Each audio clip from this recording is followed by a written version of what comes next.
Kung ikaw ay naandun sa isang lugar at mayroong raffle draw, ang inaasahan mo ay tatawagin yung number mo. Dahil kapag tinawag ang number mo, sigurado isa ka sa mananalo. Subalit dito, di na kailangan pa ang numero. Ang kailangan lamang dito ay ikaw. Uupo ka dyan at makikinig ka at buksan mo ang tenga mo. Kapag kung wala kang mapapakinggan, wala kang maiuuwi mula rito. Praise the Lord, amen!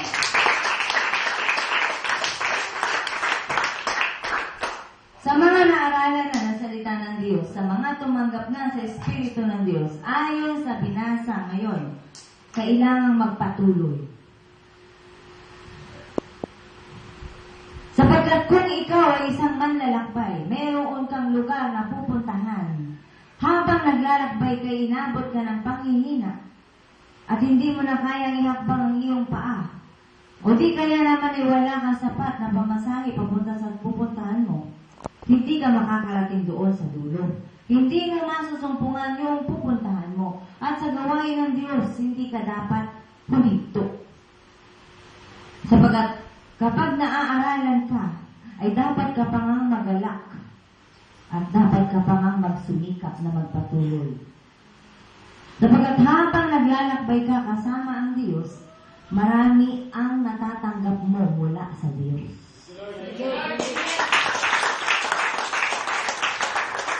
Walang taong tumanggap o tumatanggap sa Diyos na walang nakukuha mula sa Diyos. Hindi ka na kailangan humingi. Automatic yan, sapagkat ang Diyos ay mabuti. Oras sa tanggapin mo ang Espiritu ng Diyos, meron agad regalo yan. Meron agad kasabay na gifts yan mula sa Holy Spirit. Kaya doon sa walang kaalaman, sa tunay na kahulugan ng buhay, ang buhay ay simple lamang. Saan ka nagmula at saan ang punta mo? Kapag ay alam mo kung saan ka lumalakad bawat araw.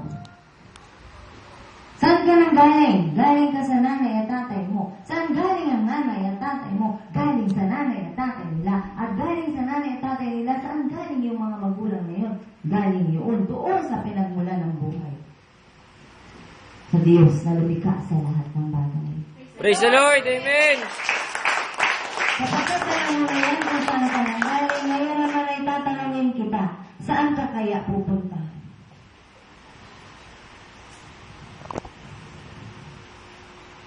At maraming tao hindi alam kung saan siya pupunta. At kung hindi mo pa alam kung saan ang punta mo, alamin mo na. Sapagkat maaaring bukas hindi mo alam, ikaw ba'y maglalakbay pa o hihinto ka na. At oras na huminto ka, dapat sigurado ka. Dala mo na yung regalo ibinigay sa iyo ng Diyos. Yan ay yung buhay na walang hanggan. Praise the Lord, amen! Subalit kung hindi mo pataglay ang regalo yan, magpatuloy ka lang. Sapagkat yung mga tumanggap na ng buhay na walang hanggan, nanalig na kayo sa Kristo bilang tagapagligtas. Diyos na nagtotoo na nagkatawang tao. Tinanggap mo na yan. Dapat ka pa rin magpatuloy at maging instrumento ng ikaliligtas din ng maraming tao. Kaya ang gawain ito, hindi lamang ito gawain na kung saan ay sasabihin ng iba, anong ginagawa mo dyan? Anong mapapala mo dyan? Pagkakaperahan ba yan? Pansinin ninyo, di ba puro kabataan kayo? Bakit? Simple lang. Ang kabataan ay maraming hinahanap sa buhay. Ang kabataan ay maraming pangarap sa buhay. At karamihan sa pangarap ng mga kabataan ay ang nagtagumpay. Praise the Lord, amen!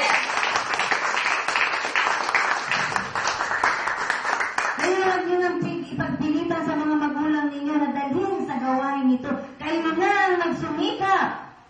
Sapagkat kung kayo'y maliligtas, walang pasubali, maliligtas din ang buong sambahayan nyo. Sapagkat ayon sa Biblia, isa lamang sa sambahayan ang maligtas, ang buong sambahayan ay ililigtas ng Diyos. Bakit mahirap ng dalhin sa gawain ng magulang? Una yan, busy. kahit wala namang pinagkakabisihan, sasabihin niyan, yung ipupunta ko dyan, ay ipagtatrabaho ko na, sayang ang araw ng linggo. Pambili na ng bigas yan. So dahil kung alam lamang ng magulang kung sino ang pinagbubuhatan ng lahat ng kailangan, uunahin niya ang Diyos. Kapag kung kikita siya ng 500 sa araw ng linggo na yun, ipinagpalit niya ang araw ng Diyos. Kung meron siyang malaking pananampalataya, yung 500 na yun, pwedeng gawing 5,000 ng Diyos.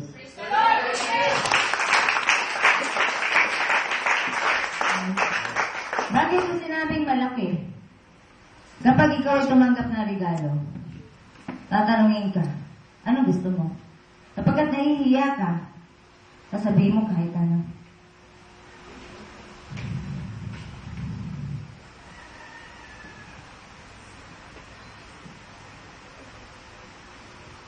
Ang napuntahan yung lugar ay lugar na kung saan Diyos gumagalaw. Praise the Lord. Amen. Ang Diyos dito, hindi tutulog-tulog. Kapagkat ang mga tao dito, hindi rin tutulog-tulog. Praise the Lord. Amen. Buhay ang Diyos sa mga taong sumasamba sa Diyos na buhay din. Patay ang Diyos sa mga taong sumasamba sa Diyos na patay. Kaya hindi lahat ng mga mananampalataya ay buhay. Makikita yan sa gawa. Kaya huwag kayo magtaka bakit kayo nandito. Kung paano yung mga nagdala sa inyo dito, nakasult ang the voice of Jesus Christ yan. Yan ang dala nila.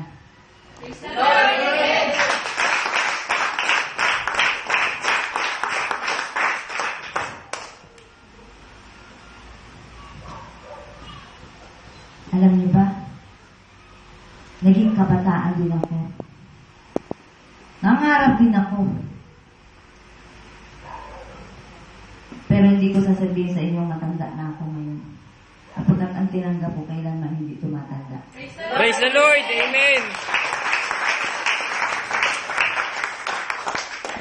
Nananatiling sariwa ang puso ng Diyos para sa mga tao na naghahanap at higit sa lahat tumatanggap sa Kanya. Kaya ang sino man tumatanggap sa Diyos at nananatili sa Diyos ay mananatiling bata kahit kailan.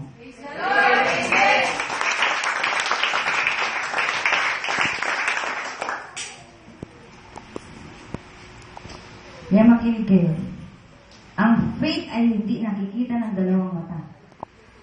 Ang faith ay kung saan ang Diyos ay nakakausap mo kahit hindi mo siya nakikita.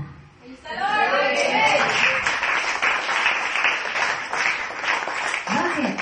Sige nga, manalangin ka nga kung ang Diyos magpapakita sa'yo.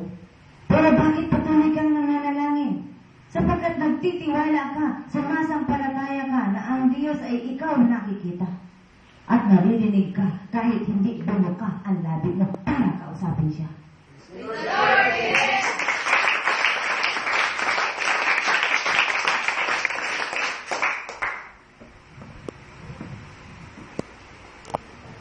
Kaya doon sa mga kabataang narito, unang mga kabataang palalo.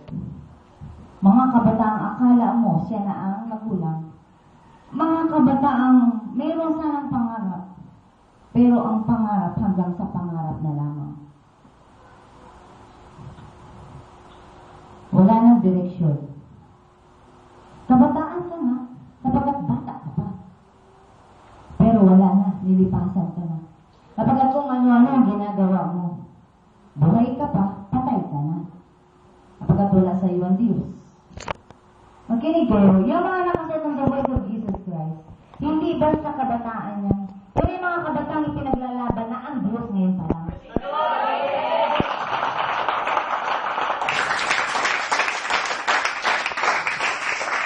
Hindi madali para sa kanila.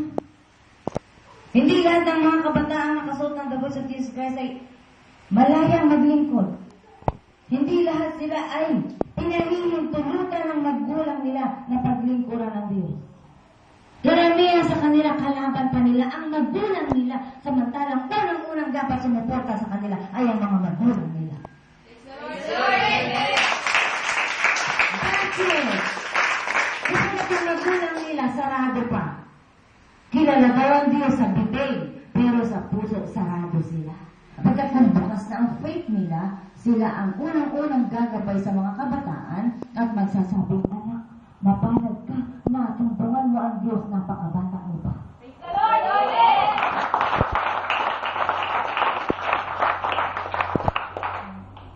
Yan daw sa mga bagong dating na kabataan. Ngayon pa lamang, sinasabi ko sa inyo, makinig lang kayo.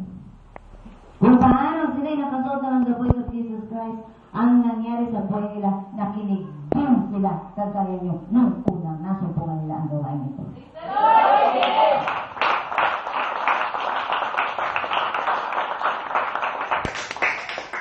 At tanungin nyo sila, yung mga nakasuot ng the voice of Jesus Christ, iiwan pa ba nila ang gawain? Isa lang ang sagot yung mga yan, hindi. Praise the Lord. Amen. Bakit? Sino ba nandito? Kung wala ako, wala namang gagamitin ng Diyos. Sino magsasalita dito? Isang tinig na walang katawan? Di kaya kung saan kayo tumingin? Pero dahil may katawan, nandito kayo nakatingin sa akin. Pero ang karunungan sinasabi ko ay hindi mula sa akin. Yan ay galing din doon sa Diyos na kung saan. Ngayon, nakatungay sa ating lahat. Praise the Lord. Amen.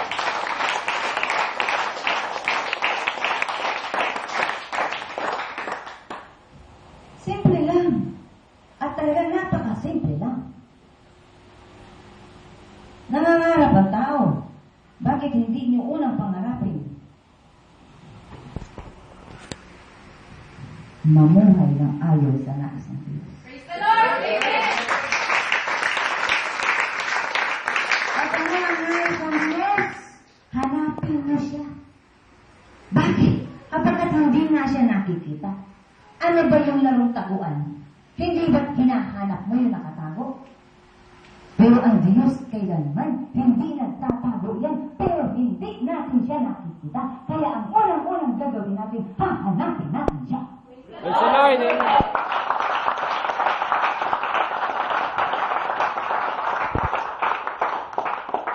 Kaya lamang, ang Diyos lumalapit na nga. Nagpapakita na nga para hindi na ang tao mahirapan. Pinapahirap lang ng tao. Andiyan na ang Diyos, pero sabi ng tao, hindi ako naniniwala.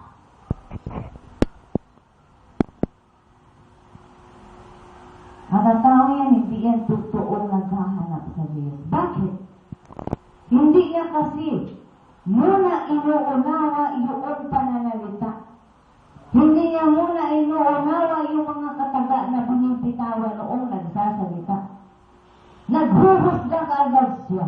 Sinasaraduhan kaagad niya yung pintuan ng kanyang pananampalataya. Paano ang kakapasok sa kanya ang pangunawa galing sa Diyos? Kaya kayo lahat ng bago narito, makinig lang kayo. Huwag yung sarhan ang kaisipan. Nang nagpahayag sa akin ng Diyos, at sabi ng Diyos, anak, gagamitin kita, hahayo ka. Ako ang bahala. Pupunta ka lang. Ako ang magsasalita. Ako ang gagawa. Kapagkat hinahanap ko ang Diyos, kapagkat natutunan ko na lahat ng pangangailangan ko ay galing sa Kanya, kaya hinanap ko siya. At ako ay nag-desire na maglingkod sa Kanya. Praise the Lord. Amen. Bakit ba ka nag-desire na sa lingkod ng Diyos? Simple. Alam ko sa Kanya nagmumula ang lahat ng bagay. Wow! Siya na lang ang paglilingkuran ko. Hindi tao. Siya na lamang sapagkat siya ang may-ari ng lahat ng bagay. At hindi ako pinigo ng Diyos. Simula na sinabihan niya ako na anak, hahayo ka, gagamitin kita. Ang sabi ko, ano po ang gagawin ko? Pumunta ka lang. Akong bahala. Parang napakahirap yata na. Pero may gift ako. At ang gift sa akin ng God, una ay ang gift of peace.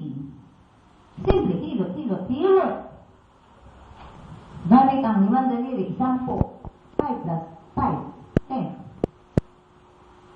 Kung paano kikilos ang mga daliri ko, bahala ang Diyos dyan.